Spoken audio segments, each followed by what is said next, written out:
শুধুমাত্র এই free fire গেমটির জন্য একটি 7 বছরের বাচ্চা ছেলে নষ্ট করে ফেলেছে প্রায় 30,000 টাকা। সেই ছোট বাচ্চাটি তার বাবার বিকাশ থেকে প্রায় 30,000 টাকা একটি ডায়মন্ড সেলারকে পাঠিয়ে দিয়েছে। তোমরা গাইস বিশ্বাস করবে না, সেই বাচ্চাটি প্রায় 10 দিনে তার আইডিতে 30,000 টাকার উপরে ডায়মন্ড টপ আপ করে। সেই ছোট বাচ্চা ছেলের একটি ভুলের জন্য তার বাবা মার থেকে প্রায় 30,000 টাকা নষ্ট হয়ে গেছে। ওই 7 বছরের বাচ্চাটির জন্য ওই ডায়মন্ড সেলারের নামে মামলা করে ফেলেছে 7 বছরের বাচ্চা ছেলেটির বাবা মা। সেই বাচ্চা ছেলেটির একটি ভুলের জন্য ধ্বংস হয়ে গেল একটি রিয়েল ডায়মন্ড সেলারের জীবন। কি হয়েছিল সেই ছোট্ট বাচ্চাটির কারণে, আর কেনই বা সেই রিয়েল ডায়মন্ড সেলার এখন পুলিশের আওতায়, আর সেই 7 বছরের বাচ্চা ছেলেটি কিভাবে তার বাবার বিকাশের পিন কোড জেনে ফেলেছিল, সবকিছু কিন্তু গাইজ আজকের এই ভিডিওতে জানতে পারবা। এবং গাইজ তোমরা এটাও জানতে পারবা যে একটি ভুল করলে কি কি হতে পারে। গাইজ তোমরা আবার এটাও জানতে পারবা যে যারা যারা ছোট পোলাপান আছে বাসা থেকে টাকা চুরি করে ফ্রি ফায়ার আইডিতে ডায়মন্ড টপ আপ করে, তারা যদি এই ভিডিওটা ফুল দেখে তাহলে তারা বুঝতে পারবে যে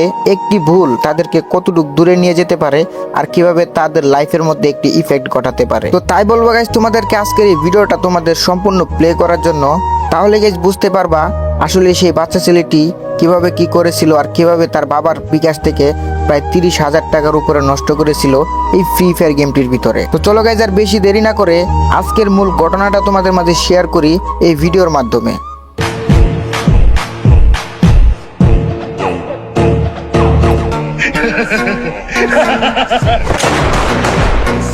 जो डर गया समझो मर गया।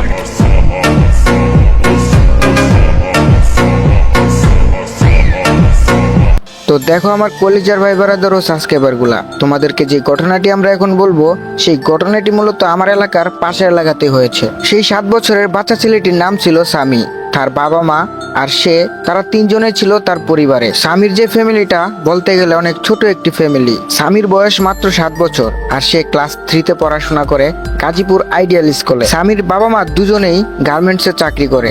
তার বাবা একটি সোয়েটার কোম্পানিতে চাকরি করে আর তার মা একটি গার্মেন্টসে চাকরি করে। সেই গার্মেন্টস কিসের আমরা সেটা জানি না। তো যাই হোক, ছেলের বয়স যেহেতু 7 বছর, যার কারণে তার বাবা মা খুব সিম্পলি ভাবে তাকে বাসায় রেখে তারা তাদের নিজের কাজে চলে যেতে পারে, কোনো টেনশন করা লাগে না। যেহেতু ছেলে 7 বছর, প্রায় অনেকটাই বড়, প্রায় অনেকটাই ভালো মন্দ সবকিছুই বুঝে। কিন্তু তার বাবা মা যখন স্বামীকে বাসায় রেখে অফিসে চলে যেত কাজে, তখন স্বামী অনেক কান্নাকাটি করতো। স্বামী সবসময় একটা জিনিস বায়না করে কান্নাকাটি করতো, সেটা হচ্ছে স্বামীর বাবার ফোনটা। স্বামী প্রতিদিন তার বাবাকে বলতো অফিসে যাওয়ার আগে যেন তাকে ফোনটা বাসায় রেখে দিয়ে যায়। আর স্বামী তার বাবাকে এটাও বলতো যে স্কুল থেকে এসে সে ফোন টিপবে, পড়ার সময় পড়বে, খাওয়ার সময় খাবে, সবসময় ফোন টেপাটিপি করবে না। আর স্বামীর বাবা মা এটা মেনে নিয়েছিল, কারণ তাদের একমাত্র সন্তান যখন তাদের কাছে এটা চাইছে আর একা একা বাসায় থাকবে, যার কারণে স্বামীর বাবা মা স্বামীকে বাসায় ফোনটি প্রতিদিন দিয়ে যেত।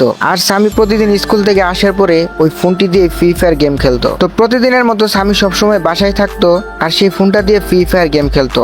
ফ্রি ফায়ারের নতুন নতুন ইভেন্ট আসার পরে স্বামী সেই ইভেন্টটি দেখতে পারতো, কিন্তু কখনো নিতে পারতো না, কারণ স্বামীর হাতে টাকা পয়সা ছিল না। আর তার বাবা মা তাকে 20 থেকে 25 টাকা বাসায় দিয়ে যেত তার মজা খাওয়ার জন্য বা স্কুলে নিয়ে যাওয়ার জন্য। তার হাতে বেশি টাকা দিত না তার বাবা মা। তো একদিন শুক্রবারে স্বামী তার বাসায় বসে ফ্রি ফায়ার গেম খেলতেছিল, আর সেদিন তার বাবা মার দুজনেরই অফিস বন্ধ ছিল। আর স্বামী বাবা যে অফিসে চাকরি করে, সে অফিস থেকে যে স্যালারিটা পেত সেটা পুরোটাই কিন্তু তার বিকাশের মধ্যে অফিস থেকে ডিরেক্টলি পাঠিয়ে দিয়ে দেওয়া হতো। তো স্বামীর বাবা সবসময় তার বিকাশের মধ্যে তার স্যালারির টাকাগুলো রেখে দিত, যদি কোনো বিপদ আপদ বা কোনো জরুরি কোনো দরকার পড়ে তখন সে এখান থেকে তার বাবা কিছু টাকা বার করতো। আর সেই বাচ্চা ছেলে স্বামীর আম্মু যে টাকাটা স্যালারি পেত, সেই টাকাটা দিয়ে তাদের রুম ভাড়া এবং খাওয়া দাওয়ার খরচ চালাতো। তো ওই দিন শুক্রবারে স্বামীর বাবা মা দুজনের অফিস বন্ধ ছিল। সেদিন স্বামীর বাবার খুব টাকার দরকার ছিল একটা গুরুত্বপূর্ণ কাজের কারণে, যার কারণে স্বামী গেম খেলতেছিল সেই ফোনটা দিয়ে। আর স্বামীর বাবা এসে তাকে বলে যে ফোনটা দিয়ে এখন আমি দোকানে যাব, কিছু টাকা তোলা লাগবে। আর স্বামী তখন বলে, না আব্বু এখন ফোন দিতে পারবো না, আমি এখন গেমের ভিতরে আছি। তো তখন স্বামীর বাবা স্বামীকে একটা থাপ্পড় দিয়ে ফোনটা নিয়ে যায় হাত থেকে। আর স্বামীর হাত থেকে ফোনটা নিয়ে যাওয়ার জন্য সানি অনেক কান্না করে, তার সাথে সে মায়েরও খেয়েছে। তো স্বামী মায়ের খাওয়ার পরে তার আব্বুকে বলে যে আব্বু তুমি যেখানে যাচ্ছ আমিও তোমার সাথে যাব, আমাকে মজা কিনে দিতে হবে। তো স্বামীর বাবা স্বামীকে বলল, আচ্ছা ঠিক আছে চল তাহলে আমরা তোকে বাইরে নিয়ে চলে যাই। তো স্বামীর বাবা যখন বিকাশের দোকানে গেল, তো তখন ওই দোকান থেকে স্বামীর বাবা বিকাশ থেকে কিছু টাকা তোলার জন্য যখন স্বামীকে একসাথে নিয়ে বসে বিকাশের পিন নাম্বার দিচ্ছিল, তখন স্বামী সেই বিষয়টা খুব ভালোভাবে খেয়াল করেছিল। আর সেদিন থেকে স্বামী জেনে গিয়েছিল তার বাবার বিকাশের পিনকোড নাম্বার। তো প্রতিদিনের মতো স্বামীর বাবা মা স্বামীকে বাসায় রেখে অফিসে চাকরি করতে চলে যায়, আর স্বামী সেইভাবে গেম খেলতে শুরু করে, স্কুলে যায়, সবকিছুই ঠিকঠাক ছিল। তো একদিন হঠাৎ করে ফ্রি ফায়ারের মধ্যে এমন একটি ইভেন্ট আসে, সেখানে কিনা নারুটো বান্ডেল, ইভোগান সবকিছু দিয়েছিল। কিছুদিন আগে তোমরা সবাই দেখেছিল। তো স্বামীর কিছু ক্লাসমেট ছিল যারাও কিনা ফ্রি ফায়ার গেমটা খেলতো। তো ওইখান থেকে স্বামীর কিছু বন্ধু ইভোগান বের করে, এখান থেকে নারুটো বান্ডেল বের করে, অনেক কিছু বের করে স্বামীকে দেখাতে থাকে। আর স্বামীকে বলে, দেখ আমরা এই বান্ডেলগুলো বের করেছি গেম থেকে। তখন স্বামীরও অনেক ইচ্ছা জাগে তার আইডিতে এরকম বান্ডেল, ইভোগান সবকিছু বের করবে, কিন্তু স্বামীর কাছে তো কোনো টাকা নেই। তো সে কিভাবে এই বান্ডেলগুলো বের করবে?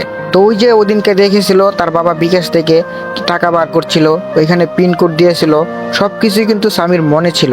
তো স্বামী কি করলো, তার বাবার বিকাশের মধ্যে ঢুকে সে ওইখানে পিনকোডটা দেওয়ার পরে দেখা যায় যে ঠিকঠাক করে পিনকোডটা হয়ে গেছে।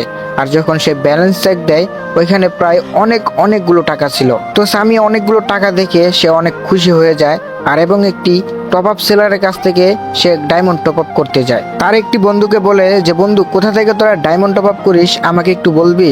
তার একটা বন্ধু তাকে তার একটি পরিচিত একটি টপ আপ সেলারের নাম্বার দেয় স্বামীকে। সেই নাম্বারে হোয়াটসঅ্যাপে মেসেজ দিয়ে স্বামী ওই টপ আপ সেলারকে মেসেজ দিয়ে বলে, ভাই আমি ডায়মন্ড টপ আপ করবো।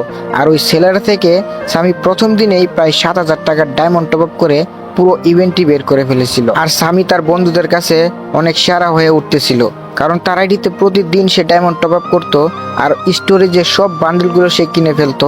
নতুন নতুন ইভেন্ট আসলে সে সবগুলো ইভেন্ট বের করে নিত। আর স্বামীর বন্ধু বান্ধব দেখে অনেক হতবাক অবাক হয়ে বলতো, ভাই তুই এত টাকা কোথা থেকে পাইতেছিস? তুই এত টাকা কই পাস ভাই? এত তাড়াতাড়ি সবকিছু কিভাবে কি করছিস?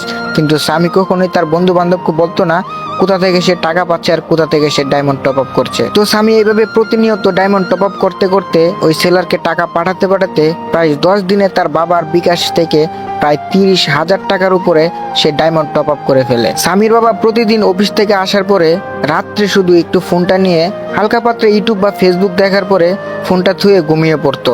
আর সকালবেলা স্বামীর হাতে ফোনটা দিয়ে অফিসে চলে যেত একটি বাটন ফোন নিয়ে। স্বামীর বাবা প্রায় 10 দিন থেকে 11 দিন পর্যন্ত তার যে বিকাশ অ্যাকাউন্টে আছে সেখানে সে চেক দেয়নি তার বিকাশে টাকা আছে কি না, কারণ স্বামীর বাবা এটা জানতোই না যে স্বামী এত বড় একটা কাম করে বসে আছে, স্বামী এতগুলো টাকা একজন ডায়মন্ড সেলারকে পাঠিয়ে বসে আছে। তো একদিন স্বামীদের বাসার মধ্যে কারেন্ট চলে গিয়েছিল, আর ঢাকা শহরে যে মিটারগুলো আছে সেগুলোতে মোবাইলের মতো রিচার্জ করা লাগে, না হলে কারেন্ট চলে যায়। তো একদিন স্বামীদের বাসায় কারেন্ট চলে যাওয়ার কারণে তার বাবা যখন বিকাশের মধ্যে ঢুকে বিদ্যুৎ বিল পে করতে যাবে, তখন দেখে যে তার অ্যাকাউন্টের মধ্যে কোনো টাকাই নেই। তখন স্বামীর বাবা অনেকটা হতভম্ব হয়ে অবাক হয়ে গেছিল যে তার বিকাশের মধ্যে এতগুলো টাকা ছিল, সেই টাকাগুলো কোথায় গেল। তো গাইজ আমি অনেক বেশি দুঃখিত, তোমাদেরকে আমি পুরো কাহিনীটা শোনাতে পারলাম না। স্বামীর কারণে ওই টপ আপ সেলারের কি হয়েছিল, ওই 7 বছরের বাচ্চা স্বামীর কারণে কেন পুলিশের কাছে এখন সেই টপ আপ সেলার। আর সেদিন বিকাশ চেক দেওয়ার পরে স্বামীর বাবা কি অনুভব করেছিল, স্বামীর বাবা ওই দিন স্বামীকে কি বলেছিল যে বিকাশের টাকাগুলা কোথায় আছে, কি আসলে বিষয়, সব কিছুই কিন্তু গাইস বলতে চাইছিলাম আজকের এই ভিডিওতে। কিন্তু গাইজ আমি একটা কাজে চলে গিয়েছিলাম, যার কারণে আমি পুরো ভিডিওটা তৈরি করতে পারি নাই। তোমাদেরকে গাইজ আমি অবশ্যই রিকোয়েস্ট করে বলবো, গাইজ তোমরা যারা এতক্ষণ পর্যন্ত ভিডিওটা দেখছো তোমাদেরকে অনেক বেশি ধন্যবাদ।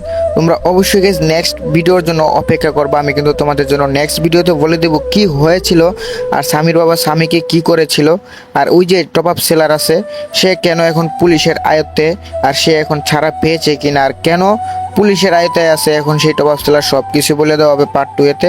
তো গাইজ আজকের ভিডিওটা মূলত এই পর্যন্তই। আর তোমাদেরকে একটা কথা না বললেই না গাইজ, তোমরা জানো আমার ইউটিউব চ্যানেলটি ডিলিট করে দিছে ইউটিউব থেকে।